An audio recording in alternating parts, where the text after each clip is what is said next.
What's up, everybody? Your boy P. Welsh here with UFC 312 from Sydney, Australia. Plessis versus Strickland 2 live early morning.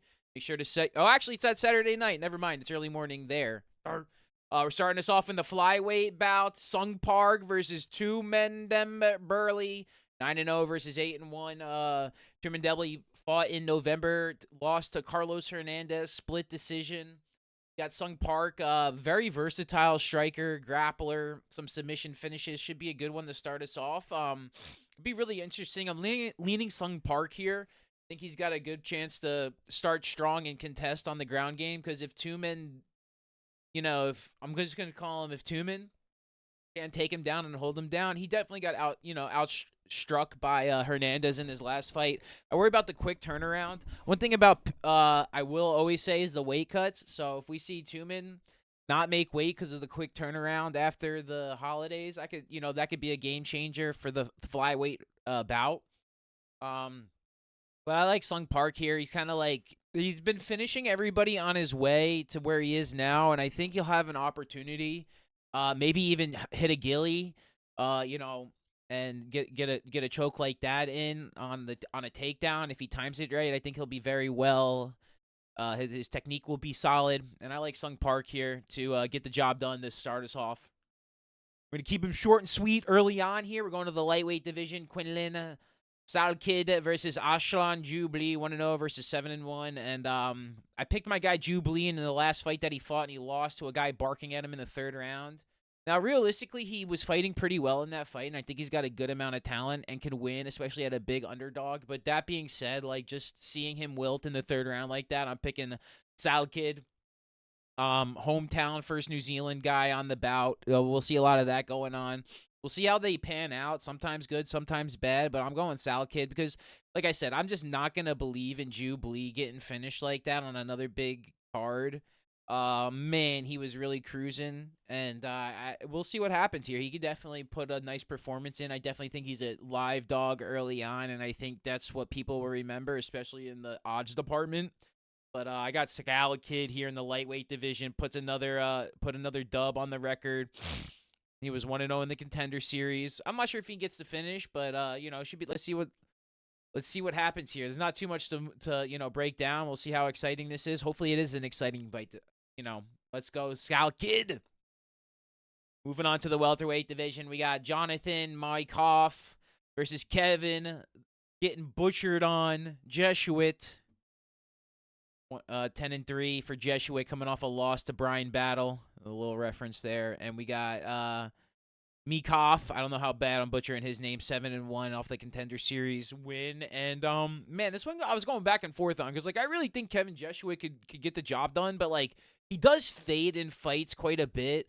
Now, and do I expect him to start super strong to not to be able to hold in the late rounds? I don't know. This one should be really close. And I I understand why Jesuit's a favorite, but I do worry about that gas tank in the third round. He does, in my opinion, tend not to, but he also doesn't always get there. And we'll see what happens here. Man, this one's going back. I'm going to pick Jesuit here just because he's the established UFC pro coming off not the worst loss, but not a good loss either, getting KO'd on his feet. I'll go Jesuit on the rebound here in the welterweight division.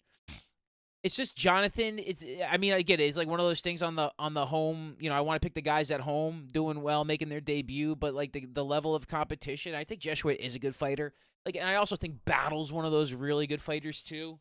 And I hope this isn't one of we'll see what happens. This is the fight game. You never know what's going to happen, and that's why we enjoy and watch every single week that it's on. Shout out to anybody that tunes in. Like, comment, subscribe always helps out, man. I appreciate bringing these videos to you. And moving on to the next bout here in the lightweight bout. There's quite a few. I didn't count the total fights, but we got a lightweight bout between Rongzu, 24-6, coming off a loss, versus Cody Steele.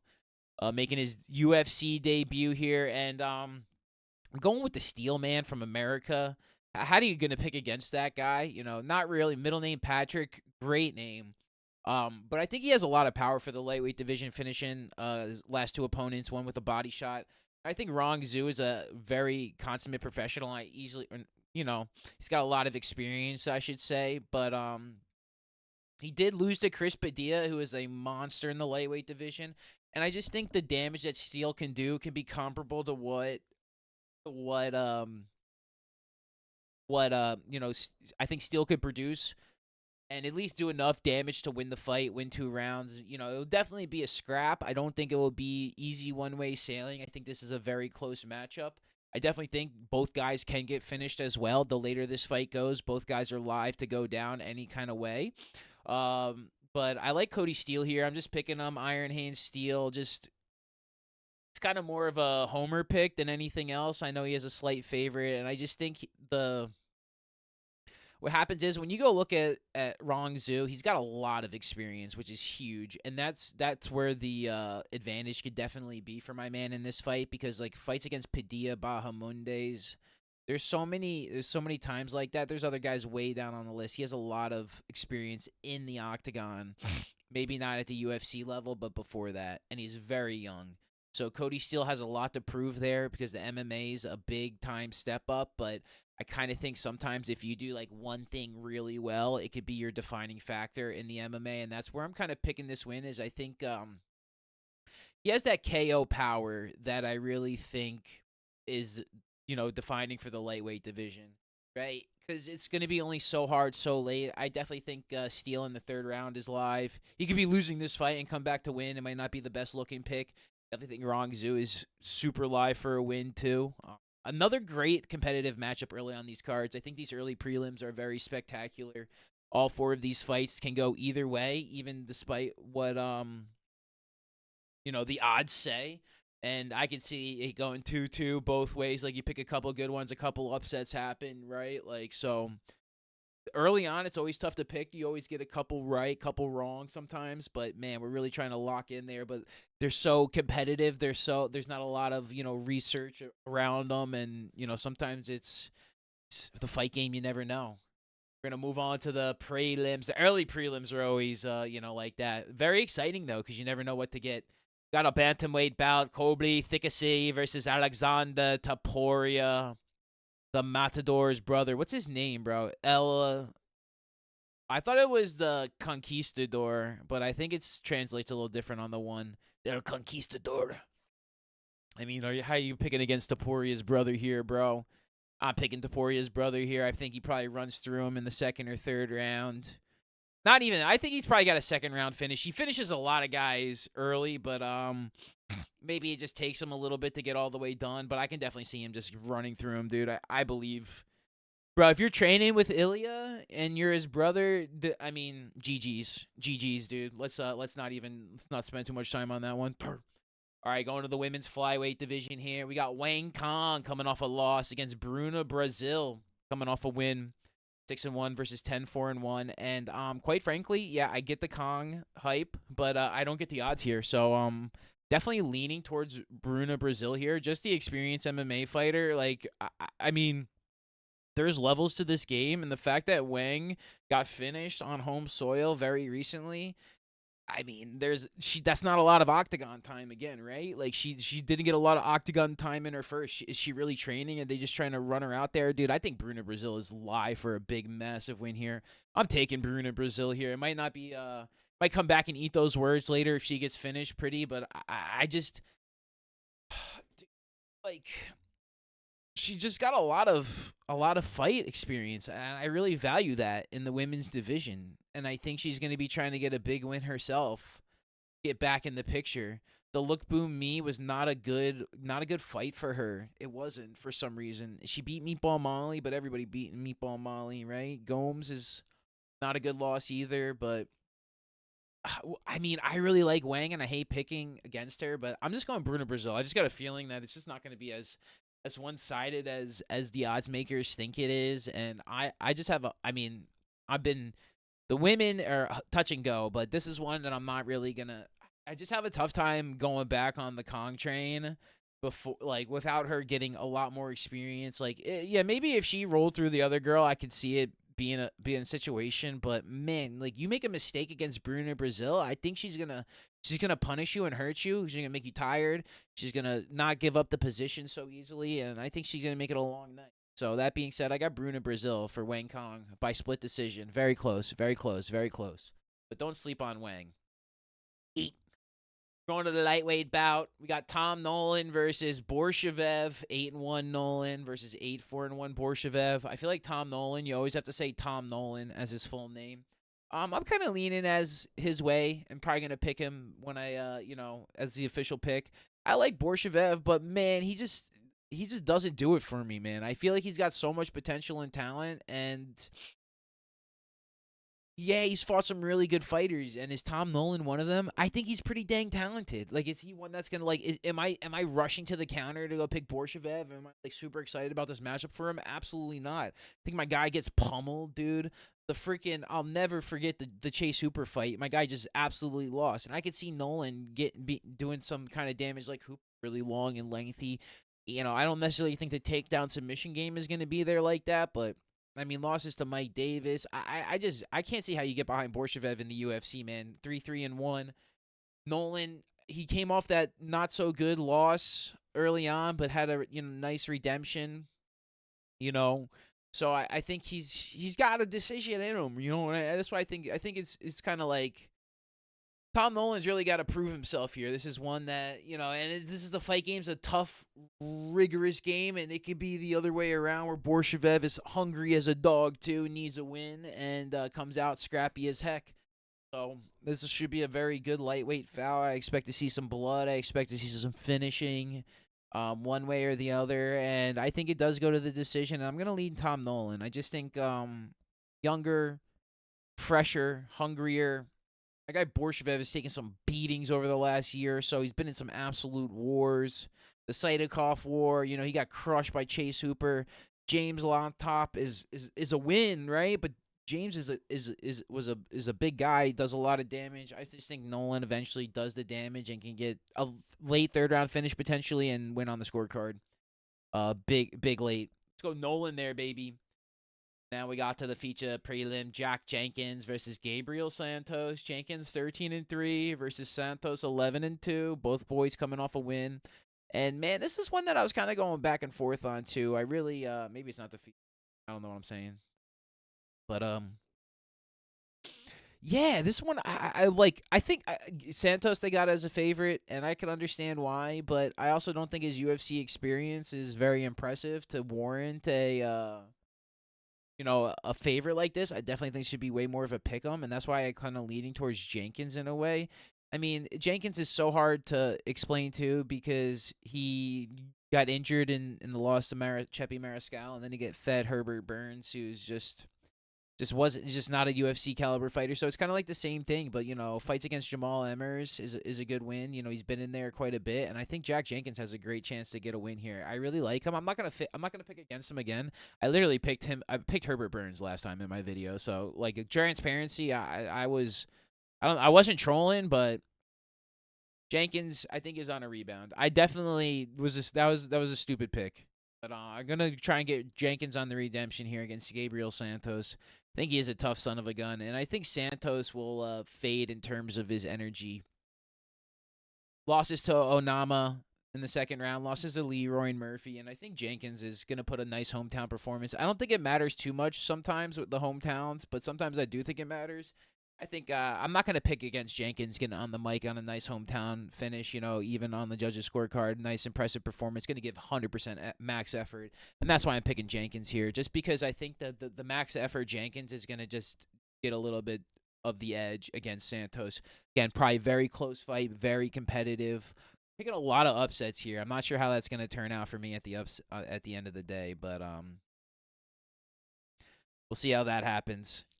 Moving along, ladies and gentlemen, we got Jake Matthews versus Francisco Prado, welterweight bout. Matthews 20-7, coming off a win, standing 5'11", 4-inch on the reach advantage.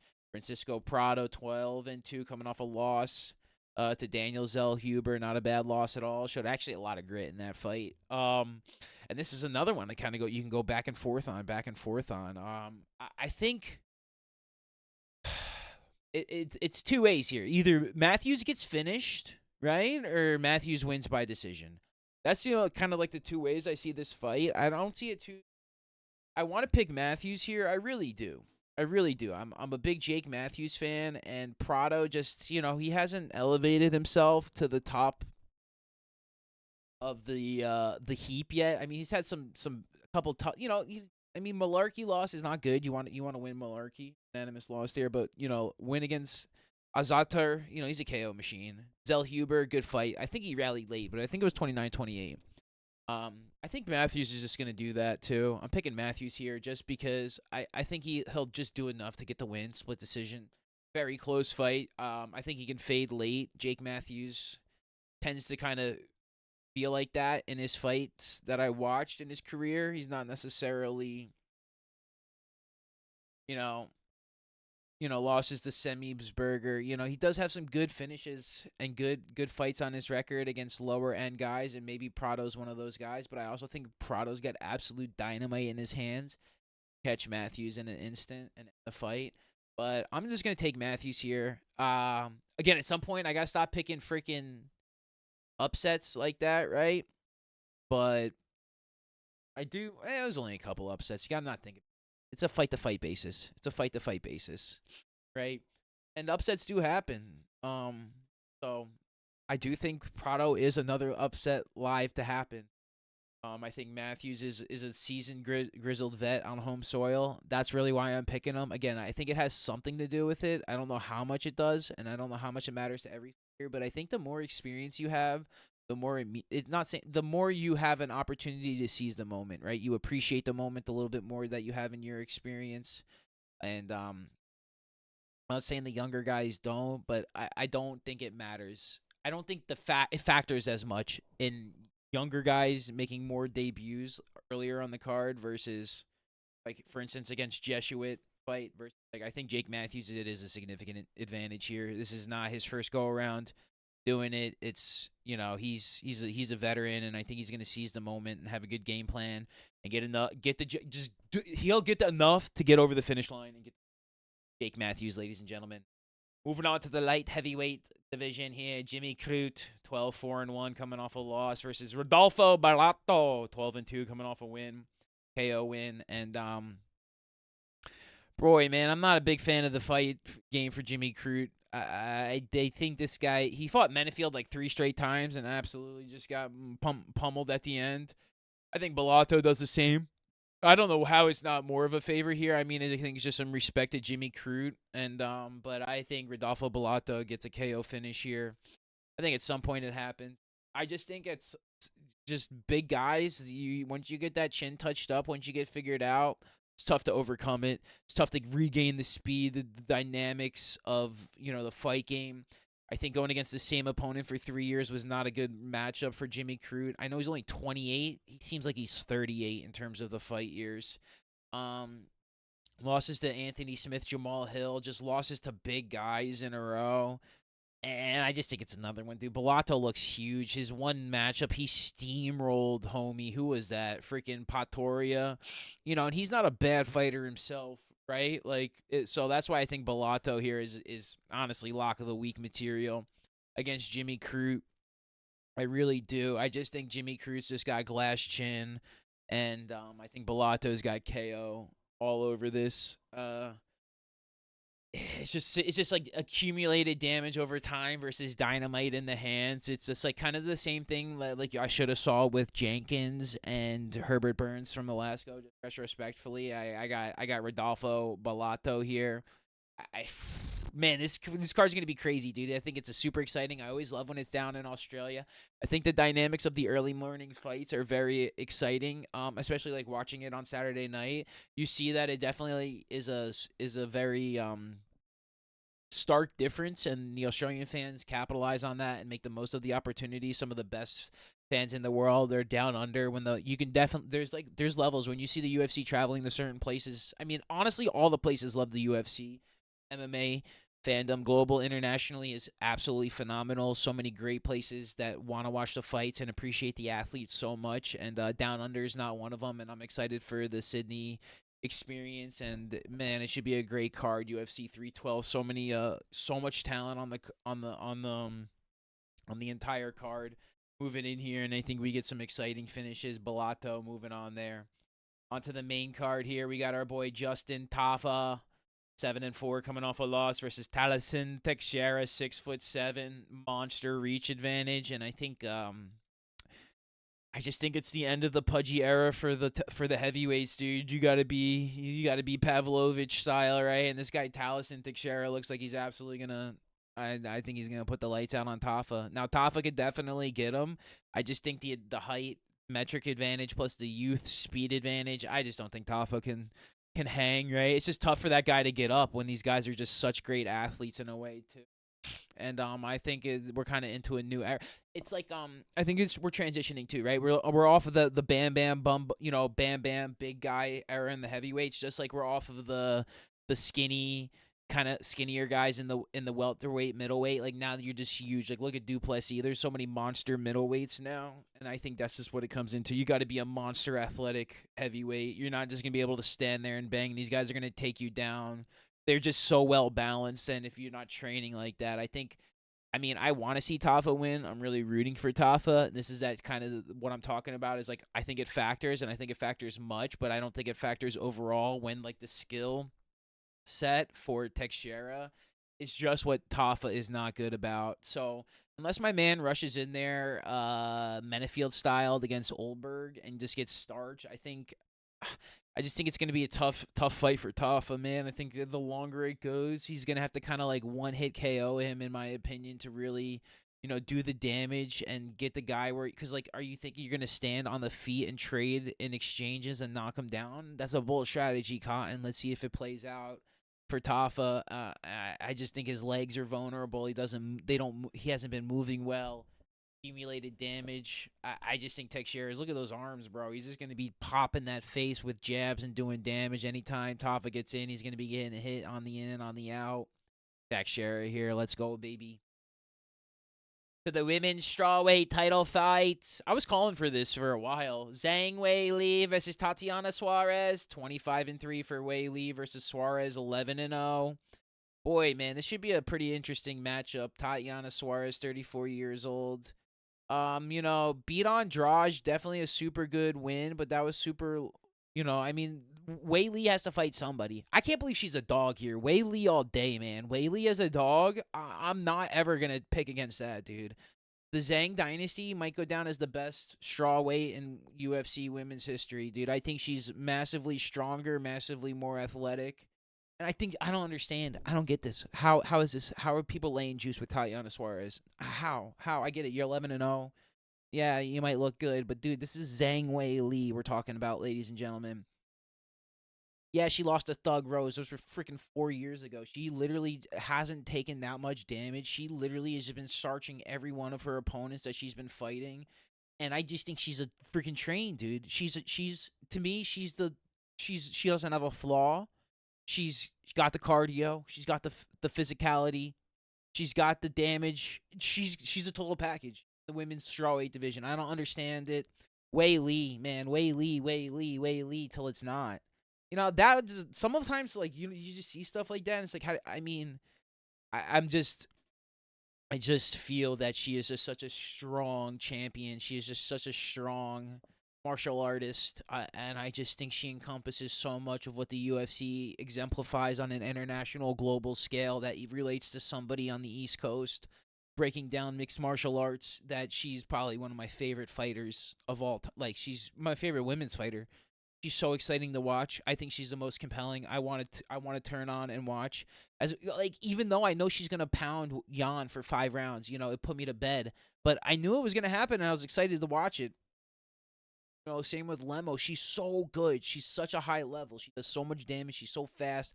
I don't think it ends here. I don't know. I don't know, man. She could go on one of those Nunez like runs. Maybe eventually move up in the weight class. I like Zhang here, and I'm not saying Tatiana Suarez can't get it done. I think she does have a chance to. She has to, like Shevchenko. She has to dominate grapple, dominate physically, dominate leverage, dominate the time and control. And I just think the longer the fight goes, the more that fades, right? Because like she could look good for 2 rounds, but 3, 4, 5 come, and it could be Wei Li time, right? I could definitely see something like that happening. Additionally, any mistake Wei Li can make, she can be finished in a moment's notice. A bad kick, Shevchenko style, like I think it kind of does remind me of that Grasso Shevchenko changeover where Suarez is very, very big and long for the division and can present a lot of opportunities for problems for Weili.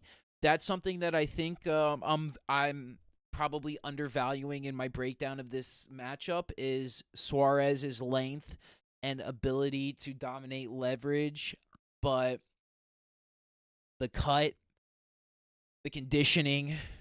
She doesn't really go 5 rounds like that. My girl Wei Lee eats 5 rounders. She kind of just reminds me of like she's got a motor like Marab. I mean, she's won all. Dude, that's the thing about Suarez. She beats everybody.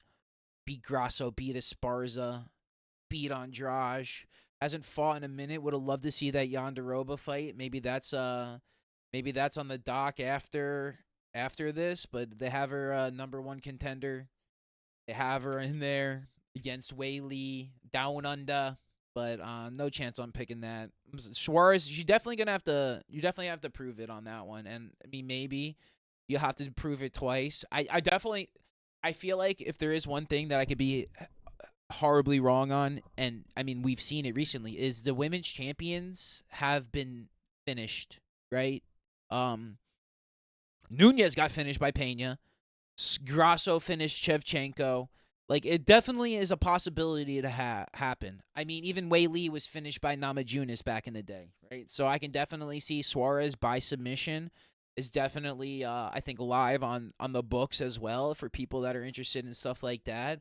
You make a mistake, you get into a bad spot, like it's almost bound to happen. I think that's why the odds are the way they are, because I think people are expecting something like that to happen, and tendency and has shown that that's happened. That's happened twice since I've really been watching the UFC, and I think this is a very similar opportunity to that those ladies had to get a submission finish against a champion if they make a mistake in a 5-round bout, because while they're composed, all it takes is one mistake. You could be winning, and I think that's a big thing about the championship, the definition, right? Is that ability to get the finish, right? Is what defines Du Plessis. It defines what makes you a champion and allows you to get that championship is a finish in that fight.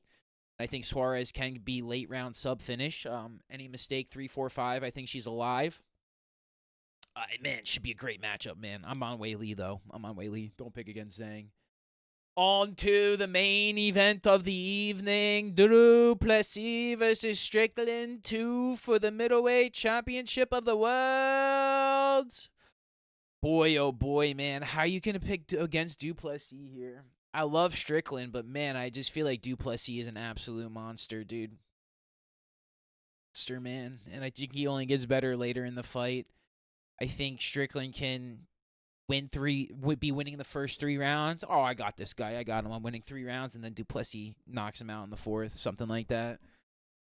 Bro, it's the age of the massive middleweights. You know what I mean? Imavov, Du Plessis, Strickland's no slouch though. But I mean, you had Pereira come in there and knock his. Yeah, it's the era of the massive middleweights, and I think Du Plessis is just gonna poster boy that to start, and it's only gonna be like that from here on out. And I'm not saying like Strickland's small by any stretch of the means, but you just look at Du Plessis, man. The dude is massive. He's an incredible man to deal with. Now, that being said, I think Strickland can absolutely point this man to pieces, and but I think at any minute he can get finished, and that's where I actually think that's what happens. Unfortunately, I think he can just get chinned up on the ground, and Du Plessis finishes it in less than 10 seconds. Whenever that happens, that he's got such dynamite in his hands. I love Strickland, and I want to see him with the belt. I don't know if the UFC does, but I don't even know if he can get it done. I think he did win the first fight against Du Plessis. Don't get me wrong, but I don't know if he gets the rematch.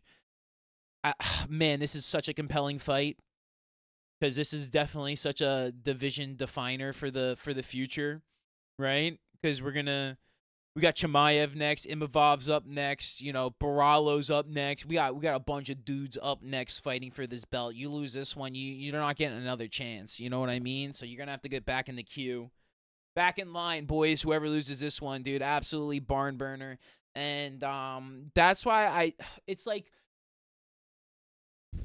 it was Izzy, Pereira, Izzy, Strickland, Du Plessis. Does it keep moving? that's my thing. Does it keep kind of going back and forth like that, right? Izzy Pereira, Izzy Strickland, Duplessis. Was it gonna go Strickland? Is it gonna go? You know what I mean? Like, how's it gonna matriculate? Because it was Izzy there for a while, but it's been changing hands kind of on this fight triangle. Boy, oh boy, I could definitely. The thing about Strickland is his defense is so strong. He's very strong, like in terms of like what are you gonna be able to do, and if you're gonna open up, he's just gonna attack those. He's such a great counter puncher, and that's where I think Duplessis will be struggling in this fight, but it's also where he'll get the opportunity for complacency in Strickland. But if Strickland's on and he likes down under, I think he could be up for another title win. It could just be one of those things where he just feels so good down under. Maybe it's fighting early in the morning, throws everybody else off. But I also think Duplessis is a different animal and a different monster, man. I really do think he man, I'm not picking against him. I'm not picking against him. Not again. Strickland will go win, bro. Go win, dude. You gotta do it, man, because the guy's a finishing machine. And I don't want to pick against guys that can finish, dude. Because you can look bad for 3 to 4 rounds. You know how many times as a fan I'm like, oh, the guy's winning the fight, 3 rounds to 1. The guy's winning 2-0, and then he gets finished, and you're just like, yeah, I guess he wasn't winning the fight that much, right? Why there's 3 rounds. Much as I want to disagree on the stipulations of what the fight game could look like potentially, I mean, this is a Duplessis moment. Any point when the stoppages regroups, he just gets one fluke. Not even fluke. I can't even call it a fluke, man. When you finish 6 out of 8 fights, it's not a fluke anymore. It's what you do. It's what Duplessis is gonna do. We'll do a little recap here because I was kind of all over the place. We got we're gonna start with the flyweight division. Sung Park with the win. Lightweight gonna go Scalakid. We're gonna go welterweight Jesuit.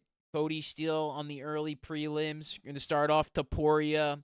We're going to go Bruno Brazil, Tommy Nolan, and then we're going to go Jack Jenkins. I think he'll have a strong performance. We're going Jake Matthews, Bellato, Teixeira, Zhang Wei Li, and to finish it off, Dricus Duplessis. Like, comment, subscribe. Pick the winners every fight in the comments below, and I'll give you a $100 gift card. Thank you for everybody watching and supporting and making this far. I love making these videos, and I appreciate you tuning in. We'll see you on Saturday, and we'll see you next week. Peace and love, everybody.